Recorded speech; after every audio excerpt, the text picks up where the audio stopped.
여러분 안녕하세요. 자, 이번 강의에서는 한 가지 이야기만 하겠습니다. 그리고 8자만 배우겠습니다. 그래서 힘내어서 잘 배워보시기 바랍니다. 여러분 혹시 거기 햇님과 달님 이야기 아십니까? 오빠와 동생 오누이가 그 호랑이와 맞서 싸웠다 이렇게 싸우다가 하늘나라에 올라가서 해와 달님이 되었다. 그런 이야기 아시죠? 그거와 아주 유사한 이야기입니다. 하루는 떡 장사 아주머니가 장사를 끝내고 집으로 가려고 고개를 넘고 있었는데 풀숲에서 큰 호랑이 한 마리가 나타났습니다.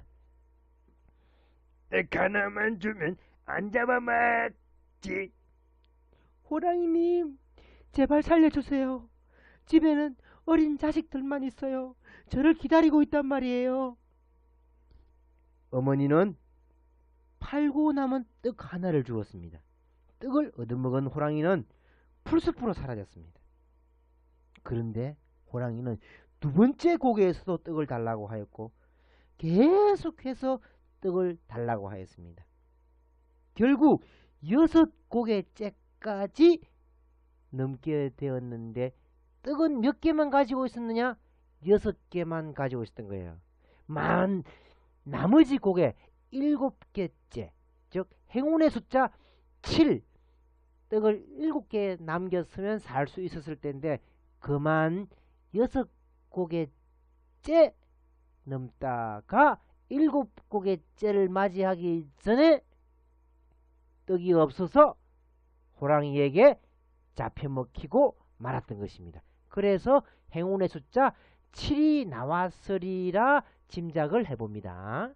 자, 그래서 호랑이 가죽, 알록달록한 가죽, 7빛깔 무지개처럼 알록달록한 호랑이, 그래서 7자를 썼습니다. 그리고 행운의 숫자 7도 된다고 했죠. 떡을 7개만 남겼으면 죽지 않았을 것이다. 이렇게. 그 다음에 두 다리로 선 모양의 호랑이. 그래서 범호, 호랑이호 이렇게 쓰면 되겠습니다. 또 다르게 쓰는 방법. 어떤 문헌에 보면 이렇게 되어 있어도 호랑이다. 기억하세요. 아주머니를 잡아먹은 호랑이는 사람처럼 보이기 위해 두 다리로 섰습니다. 집에 자식들만 있다고 했으니 그럼 이젠 슬슬 집으로 가볼까? 호랑이는 아주머니가 입었던 옷을 걸치고 저고리에 달려있던 호박도 떼어 달았습니다. 이 호박을 달면 저희들이 자기 엄마인 줄 알겠지, 그지? 난 역시 머리가 좋아. 아주 비상해. 자, 호랑이가 호박을 달고 있다. 먹는 호박 아니죠. 보석입니다. 그래서 호박을 뜻하는 임금왕. 임금이 아니고요. 이것은 구슬이 몇 개 매달려 있는 그런 임금왕자입니다. 임금왕 이 글자가 있다고 해서 임금의 뜻 아닙니다. 구슬옥. 요렇게 쓴 구슬옥자. 그래서 이 글자만 들어갔다고 하면 보석에 대한 단어가 다 이 한자를 쓰게 되겠습니다. 그래서 호박을 찬 호랑이. 그래서 호박 호자가 이렇게 써야되겠죠. 이었고 호랑이는 무엇인가를 발견한 듯 어떤 집 앞에 멈추었습니다. 바로 저 집이야. 어른들이 없으니 빗장에 줄로 꽁꽁 묶어두었구나. 난 수사관이야. 명탐정 콜롬보와 비슷해. 자, 오빠와 동생 오누이만 있는 집이라서 정말 호랑이 생각대로 줄을 꽁꽁 묶어두었죠. 빗장에다가. 빗장이라는 거 한번 배워볼까요? 자, 빗장은 무엇입니까? 이렇게 큰 나무를 이렇게 만들어 가지고요. 이렇게 만들어 가지고 그 도둑이 들어오지 못하게 잠그는 이걸 빗장이라고 하겠죠. 그죠?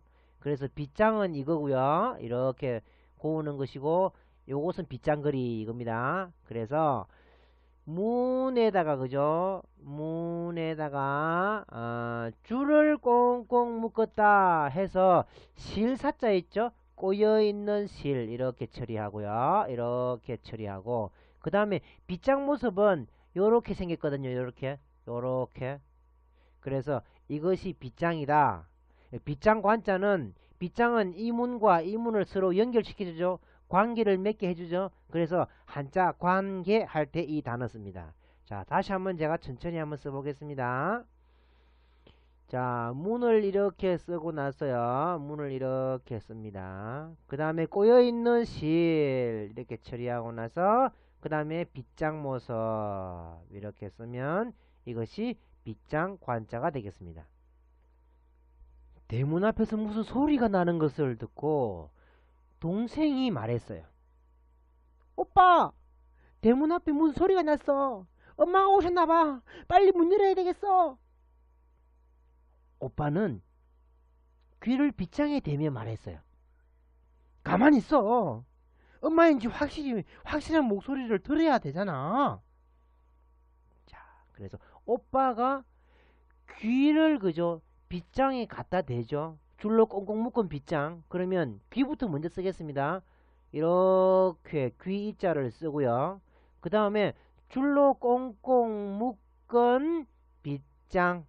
이렇게 쓰면 귀를 여기에 닿게 했죠. 그래서 이따을 연 이겁니다. 그래 서로 닿게 하고 연합하는 막 연결지어서 협동하는 것이 연합이죠. 그죠? 그래서 합발 합자만 뒤에 써주면 바로 연합 되겠습니다.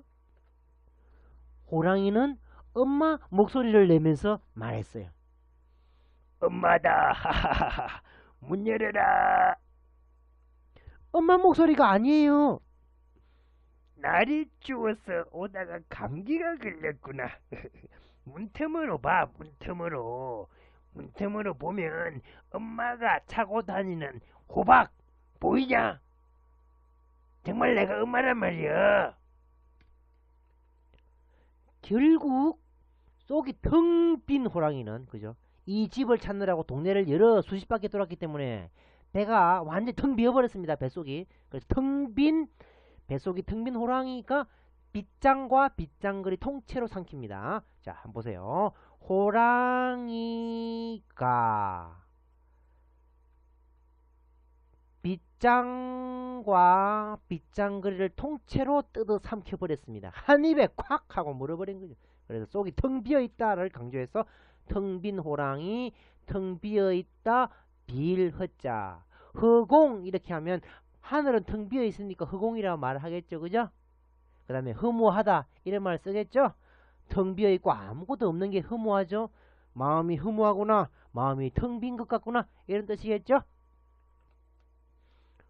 호랑이는 빗장과 빗장거리를 통째로 삼키고 집 안으로 들어오자 오빠는 창을 들고 맞습니다. 자, 맞서고 있습니다. 창을 들고. 너 이놈, 그 조그만 창으로 나를 희롱하느냐 이놈. 자, 여기 한번 보세요. 창을 들고 있는 오빠를 보고 희롱하느냐라고 하죠. 그래서 희롱할 희자가 바로 이렇게 쓰면 되겠습니다. 그러면 일본에서는 어떻게 쓰느냐? 조금 다르게 씁니다. 희롱할 희자를 이렇게 해서 빗장을 요렇게 그냥 간단하게 요렇게 씁니다. 요렇게 조금 비슷하죠. 그죠? 그 다음에 요게 빌허자 이렇게 창과자까지 쓰면 바로 희롱할 희자가 되겠습니다. 그날은 돌아가신 아버지의 제삿날이라 제사상이 차려져 있었습니다.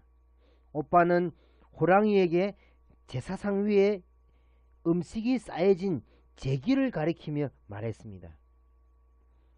아이, 몰라요. 제가 무슨 호랑이님한테 이렇게 창으로서 희롱한다고 하십니까? 그냥 들고 있는 거예요. 그리고 호랑이님 주려고 저렇게 제사상에 음식 많이 쌓아뒀잖아요. 제기 저거 보이시죠? 저거 함께 먹어보세요. 정말 맛있어요. 호랑이는 제기 위에 음식이 쌓여져 있는 것을 보고 흐뭇해했습니다. 호랑이는 제기도 먹는 것인 줄 알고 제기와 음식을 통째로 삼켰습니다. 뭐, 뱃속이 이상한데, 이놈이 나를 또 희롱하는구나. 자, 여기 보세요. 제기를 삼킨 호랑이. 한번 써보겠습니다. 호랑이 범호자를 쓰고 나서 제기 모습, 웬 글자, 이렇게 콩두, 제기두 기억나십니까? 이것을 호랑이 뱃속 안에 일단 넣고요. 그 다음에 창을 들고 있는 오빠, 이것을 쓰면 이것 또한 희롱할 희자입니다. 이것이 우리나라에서 사용하는 한자입니다. 조금 전에 이 글자는 속자라고 해서 그냥 세속적인 글자. 그래서 정자는 주로 관청에서 사용을 하고, 이런 백성들은 좀 쉬운 글자를 사용해서 이런 글자를 사용하는데, 일본에서는 그나마 더 간략하게, 속자를 더 간략하게 이렇게 사용하는 것입니다. 그래서 우리나라는 정통적인 한자다 생각하세요. 정통적인 한자가 나쁘다 좋다 할 필요는 없습니다. 왜냐, 일본에서도 이렇게 간단하게 배우다가 정자 다시 나타난다고 했죠, 그죠? 그래서 1800자 정도야 간략하게 이렇게 쓰지만 굉장히 어려운 글자 쓸 때는 전부 다 정자로 쓴다는 건 잊지 마세요. 오빠는 환한 호랑이 앞에서 태연스럽게 웃으며 말했어요. 헤헤헤헤, 제기는 원래 음식보다 소화가 잘 안 되니까 당연하죠. 제가 호랑이님을 얼마나 생각하는지 저기 방 안에 있는 화로를 보시면 아시잖아요. 저기 하루 위에 고기 보이시죠? 생선 다 호랑이님을 위해서 지금 굽고 있잖아요. 생선만 드시지 마시고 화로랑 통째로 드시는 거 아시죠?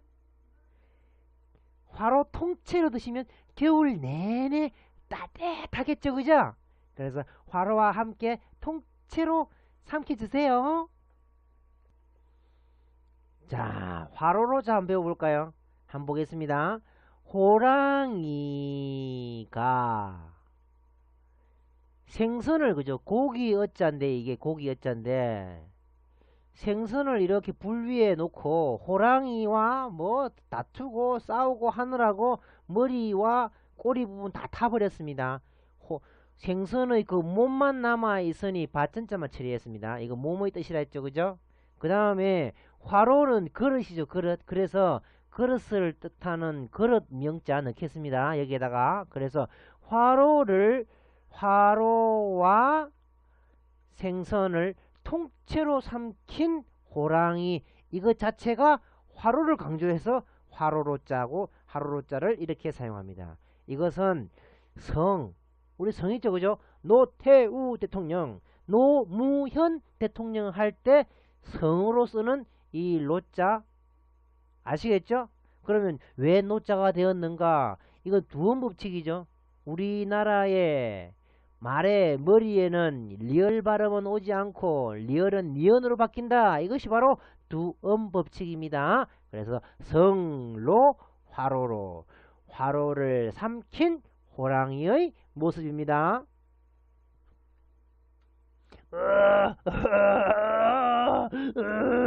아이고 속이야, 아이고 속이야, 내 속에서 불난다, 아이고 속이야.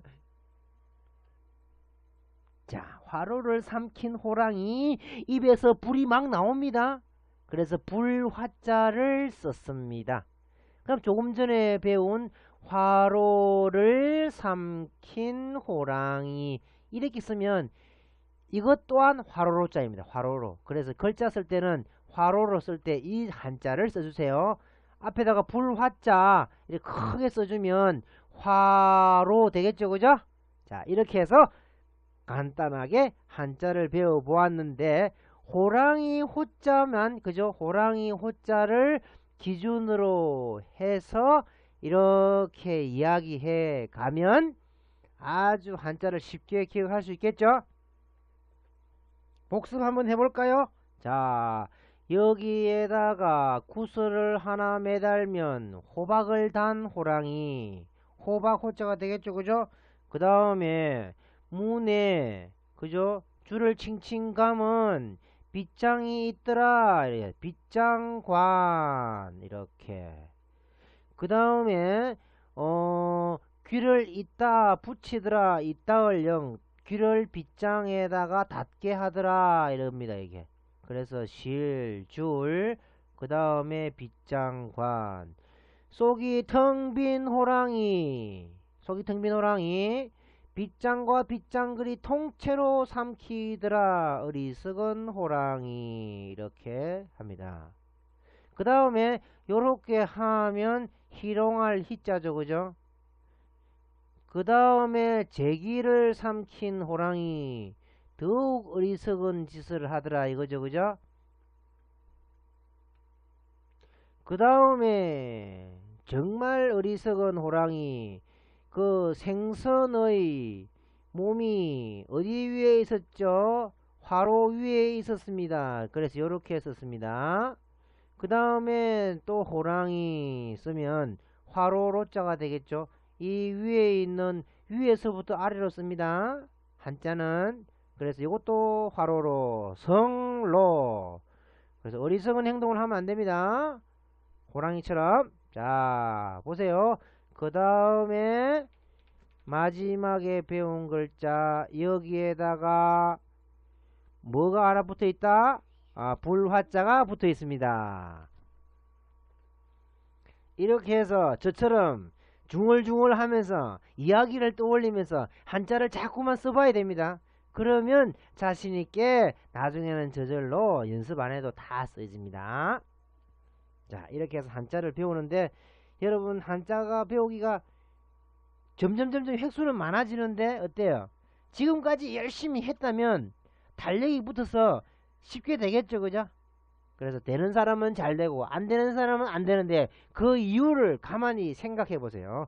반복을 하고 또 반복을 하면 잘 될 것이고, 한 번 듣고 귀찮아서 안 하면 한자 잘 할 수 없습니다. 일본, 중국을 삼키기 위해서 한자 열심히 해야 되겠죠.